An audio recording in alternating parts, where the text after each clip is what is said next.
Hello everybody, welcome to my channel Learn Literature with Binti. Friends, I had already made a video on Edmund Spenser, but there were some errors in that video. So I thought to record it's better to record it again so that my students won't face any problem in understanding the whole concept and they can make the best use of the material I have provided in this video. So without any further delay, let's start. Edwin Spencer का birth हुआ था 1552 में east स्मिथविल नाम की जगह जो है London में वहाँ पे, और इनकी जो डेथ हुई थी वो हुई थी 1599 में. He was buried beside Chaucer in the Poets' Corner, that is in Westminster Abbey. कहा जाता है कि फेमस यूनिवर्सिटी विद जैसे कि थॉमस किड हो या थॉमस लॉर्ड जो हैं वो इसके स्कूलमेट्स रहे थे. स्पेंसर ने अपनी जो डिग्री है बी और एमई की वो कैम्ब्रिज यूनिवर्सिटी से कंप्लीट की थी, और यहाँ पे इनकी दोस्ती डेवलप हुई थी गेब्रियल हार्वे नाम के एक शख्स से. गेब्रियल हार्वे के बारे में हमने यूनिवर्सिटी विट्स वाली क्लास में भी पढ़ा है. तो यहाँ पे भी हम देख रहे हैं कि जो स्पेंसर है इनकी फ्रेंडशिप जो है कैम्ब्रिज यूनिवर्सिटी में इस शख्स के साथ स्टार्ट हुई थी.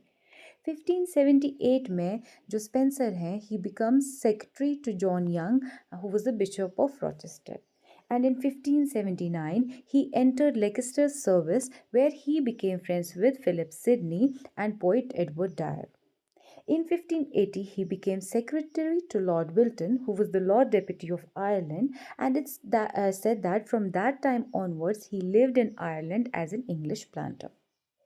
1579 में इनकी शादी हुई थी मैकेबेस चाइल्ड के साथ, और ये भी कहा जाता है कि स्पेंसर की जो पहली वाइफ थी और जो इन्फेंट चाइल्ड थे यानी कि यही मैकेबेस चाइल्ड और इनके साथ जो इनका एक इन्फेंट बच्चा था उनकी डेथ अनफॉर्चुनेटली 1598 में हो गई थी. ये तो हो गई इनकी पर्सनल लाइफ. अब चलते हैं इनकी वर्क्स की ओर. स्पेंसर का पहला और सबसे important work in the history of English literature जो माना जाता है वो है द शेफर्ड्स कैलेंडर. 1579 में इन्होंने ये लिखा था और इन्होंने ये डेडिकेट किया था टू सर फिलिप सिडनी. इसको अनोनिमसली यानी बिना किसी नाम पहचान के पब्लिश किया था इन द बिगिनिंग, लेकिन इसमें इन्होंने एक स्यूडोनिम यूज़ किया था दैट इज़ इमरिटो, जिसका मतलब होता है unworthy. It is believed to be one of the best works of Spenser, and it's an imitation of Theocritus's Idyll and Virgil's Bucolics. ये जो वर्क है ये एक एलिगरी है where the poet is celebrating the Tudor dynasty and Queen Elizabeth one. It attacks the corruption of Roman Catholic church.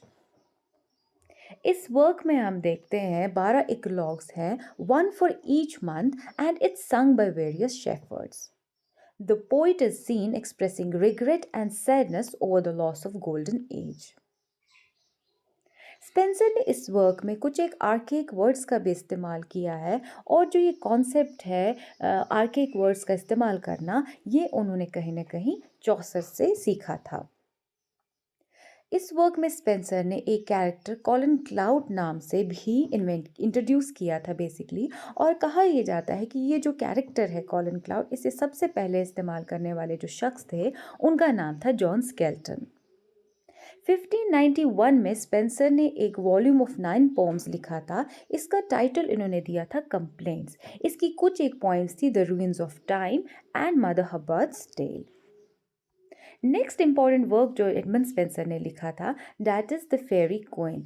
ये 1590 में पहली 3 books के साथ पब्लिश हुआ था, लेकिन 1596 में ये रीपब्लिश हुआ और इसके साथ 3 और बुक्स जोड़ी गई. तो इस तरह से 1596 में एक कंप्लीट वर्जन जो है इस वर्क का वो पब्लिश हुआ था. इस वर्क में 36,000 लाइन्स थी and it is one of the longest poems in English language. In this work, Spenser invented the famous verse form that is called the Spenserian stanza. Spenserian stanza basically क्या था, एक verse form था जिसमें 8 lines जो होती थी वो iambic pentameter की होती थी, यानी कि एक ऐसी line जिसमें 5 iams होते थे, जिसमें पहला unstressed होता था syllable और दूसरा syllable जो है वो stressed होता था.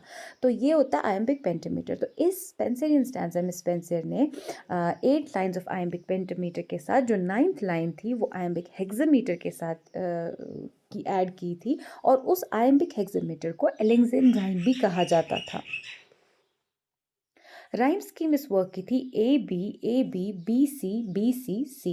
एंड कहा ये भी जाता है कि जो रोमांटिक पोइट्स है जैसे कि लॉर्ड बायरन हो या फिर हमारे पी शेली हैं, जॉन कीट्स हैं, उन्होंने अपने वर्क्स में ये जो स्पेंसरियन स्टैंजा है इसका काफ़ी इस्तेमाल किया हुआ है। जो ये 6 बुक्स हैं mentioned in Faerie Queene, they are symbolic of several virtues. जैसे कि हम देखते हैं बुक 1 में रेड क्रॉस नाइट को मेंशन किया गया है जो सिंबलाइज करता है होलीनेस। जो सर गॉन है सेकेंड बुक में, ही सिंबलाइजेस टेम्परेंस। इसी तरह से जो ब्रिटोमार्ट है, she symbolises chastity. Triamond and Cambell जो है वो फ्रेंडशिप को सिंबलाइज करते हैं। सर आर्टिगल जो है वो जस्टिस को सिंबलाइज करते हैं। और कैलेटोर जो है वो कर्टेसी को सिंबलाइज करते हैं। This work of Spencer celebrates Tudor dynasty and it connects Tudor dynasty to King Arthur. King Arthur जो है ये मिडीवल इंग्लिश लिटरेचर के एक प्रोमिनेंट फिगर हैं, एक सेलिब्रेटेड फिगर हैं, जिनके बारे में ये कहा जाता है कि उन्होंने बहुत कुछ अचीव किया था because of his courage, because of his valour and strength. और उन्होंने बहुत सारी फाइट्स जो हैं वो भी जीती थी। इसीलिए in the history of English literature जो है किंग आर्थर को बहुत ही ज़्यादा सेलिब्रेट किया जाता है और वैल्यू और रिस्पेक्ट किया जाता है। इस वर्क की जो थीम है that is internal conflict between good and evil. Third important work जो एडमंड स्पेंसर ने लिखा था दैट इज एमोरिटी। ये इन्होंने 1595 में लिखा था। और एक इंटरेस्टिंग फैक्ट इस वर्क के बारे में ये है कि ये उन्होंने उस वक्त पे लिखा था जब वो कोर्टशिप पीरियड में थे अपनी लेडी लव एलिजाबेथ बॉयल के साथ। इसमें 89 सोनेट्स हैं और 4 शॉर्ट लिरिक्स भी हैं। एमोरिटी का मतलब होता है लिटिल लव।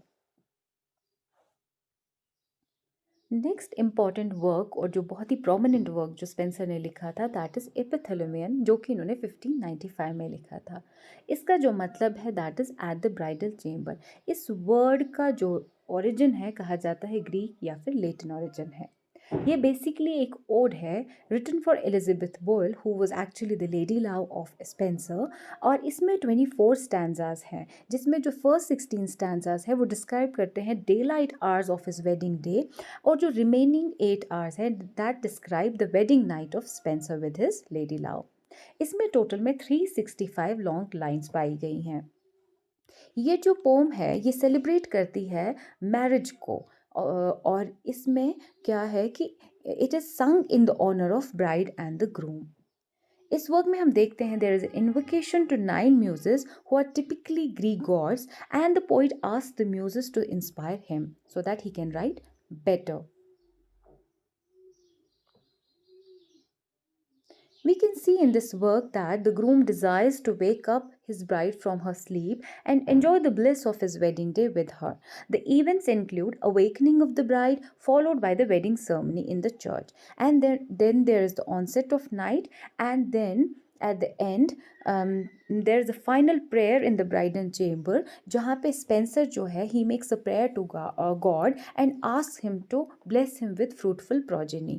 तो ये इस पूरी ये जो पोम है ये टोटली जो 24 आवर्स हैं जो स्पेंसर की शादी के with his lady love Elizabeth Boyle उसको डिस्क्राइब करते हैं। इस वर्क में हम देखते हैं जो लाइंस रेपिटेटिवली यूज़ की है पोइट ने, एक जिसको हम रिफ्रेन कहते हैं लिटरेचर की लैंग्वेज में। ये एक लिटरेरी डिवाइस होती है जहाँ पे कुछ एक वर्ड्स या कुछ एक लाइंस जो है उसको रेपिटेटिवली यूज़ किया जाता है ताकि उस चीज़ पे ज़्यादा फोकस हो।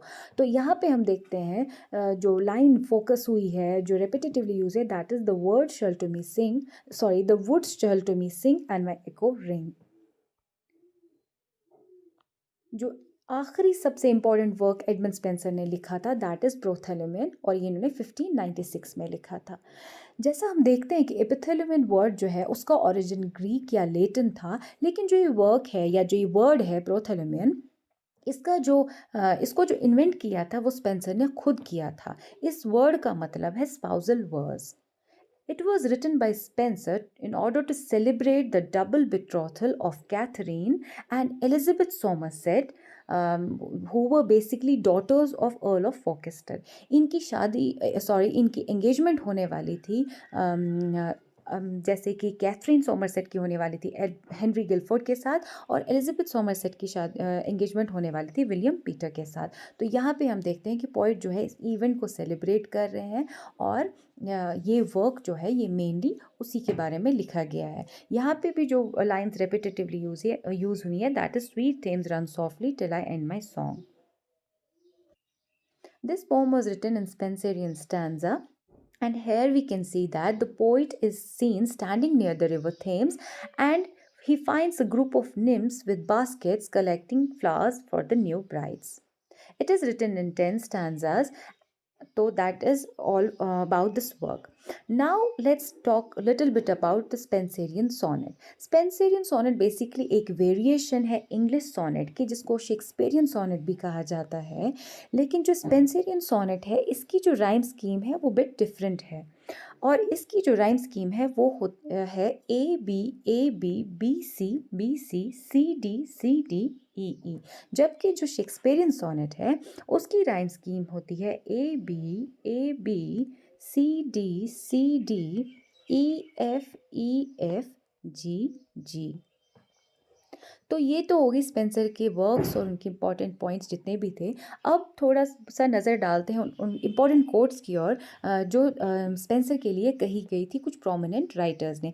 जैसे कि हम देखते हैं, जो चार्ल्स लैम्ब है उन्होंने स्पेंसर के लिए कहा था that he is the poets poet, और जो जॉन ड्राइडन है उन्होंने मिल्टन को कहा था that Milton is the poetical son of Spencer. हमने देखा है जॉन मिल्टन वाली वीडियो में कि जो मिल्टन है वो काफ़ी ज़्यादा इंस्पायर्ड थे स्पेंसर से, और वो बहुत ज़्यादा रिस्पेक्ट और एडमायर करते थे एडमंड स्पेंसर को।